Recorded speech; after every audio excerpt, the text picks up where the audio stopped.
You ever have one of those nights where you think the weirdest thing that's going to happen is falling asleep with the TV remote in your hand? Then the universe decides, nope, hold my beer. That was me, dead asleep on my couch some late night. Game show flickering across the living room when my phone lit up like the bat signal. Unknown caller. Time 2:39 a.m. I should have ignored it, but muscle memory is a stubborn thing. I picked up groggy, thinking it might be a family emergency. Nope, a voice screeched through like a fire alarm. What are you doing in that house? You are being evicted right now. Pack up and wait on the curb. Let me tell you, I've had coffee that didn't wake me up as fast as that. Half in a dream, I tried to get my bearings. Was this a prank? The voice kept going. I'm Loretta, president of the Oakwood Bluffs Homeowners Association, and you don't belong there. Only closed on that place 3 weeks ago. Signed every paper, paid out the nose, and filed my deed and documents with the HOA office the very next day. That deed was locked up 10 feet away in a safe rated for wildfires and stubborn bureaucrats. So, trying to hang on to some shred of manners, I said, "Ma'am, I own this house. Is there some paperwork missing?" But Loretta was having none of it. You signed no occupancy approval. Vacate immediately or face consequences. Then click, she hung up. I stared at the phone like maybe it would tell me I was being punked. But before I could put it down, she called again, more unhinged, threatening police this time. Something in me snapped. You want the cops? I'll call them myself, I said, voice like stone. And I did, dialed the non-emergency sheriff's line, laid it all out some HOA president I'd never met threatening to evict me. At 3 a.m., a deputy showed up, walked the property with me, shook his head, and said, HOA can't evict you. At 3 o'clock in the morning, they've got to file a civil complaint during business hours. Call us if she contacts you again. He handed me a card and left. Sleep, forget it. I made coffee and dove into the HOA bylaws, while the sun dragged itself up. No mention of 2 a.m. bootouts. No surprise there. At 7 a.m. on the dot, the doorbell rang. There she was, Loretta herself, hair shellacked into something hurricane-proof, flanked by 2 board members. One had a clipboard gripped like a riot shield, the other nervously shuffled neon orange violation slips. Her perfume hit me before her words did. We gave you verbal notice. You failed to comply. Here are your written citations. She shoved a fat envelope at me. I told them to step off my property, my phone recording from my shirt pocket, just in case. Loretta sneered. Don't make this harder. You're a trespasser. We'll reveal evidence at the emergency hearing tonight. I laughed. Secret trials now. I told them I'd need proper notice and documentation and pointed to the Ring doorbell. Smile, you're already on camera.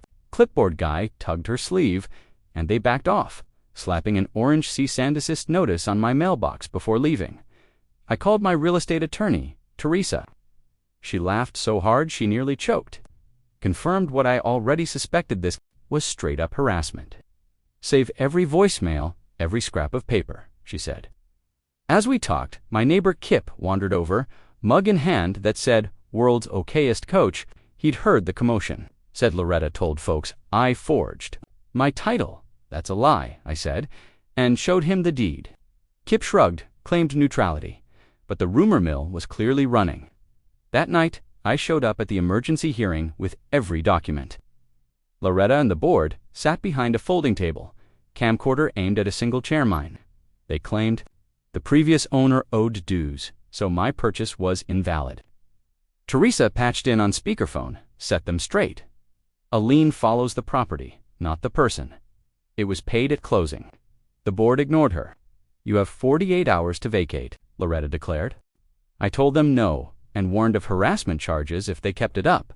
Loretta threatened to cut off amenities and van utilities. I pointed out that was illegal, she fumed. I left with more video than answers. Next morning, Kip's SUV blocked my driveway, tow truck idling behind it. Loretta supervising like Judge Judy.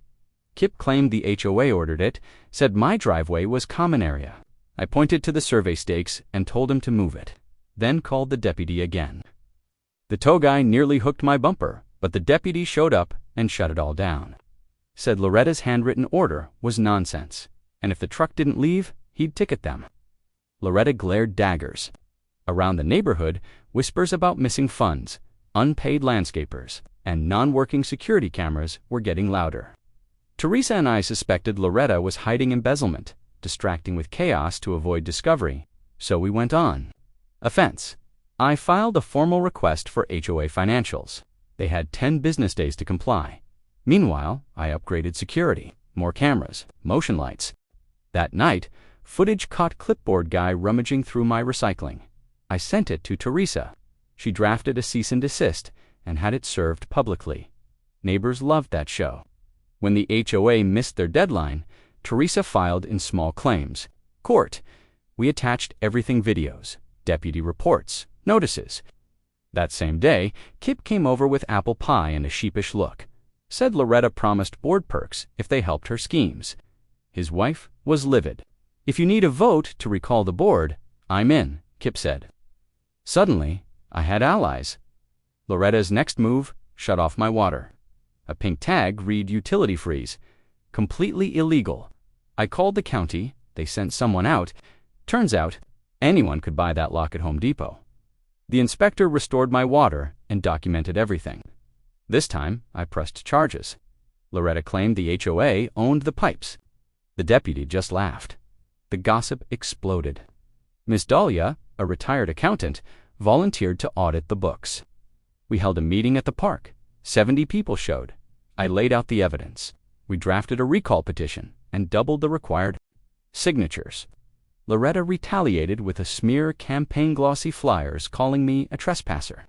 Problem was, everyone had seen the deputy confront her. At court, the judge ordered the HOA to produce financials and pay $10,000 in penalties. When the boxes arrived, my kitchen turned into Audit Central. Dahlia, Kip, receipts everywhere. We found $186,000, missing roof repairs, streetlights, dog, park funds, all gone. The smoking gun, payments to a consulting firm tied to Loretta's family. Fake security contracts, even HOA funds used as a down payment for her fancy electric SUV. Teresa called in a forensic CPA. With the new board, we filed suit. Loretta's attacks got wilder. Bogus code complaints, threat letters in my mailbox, even a break-in after the election that ousted her and her board.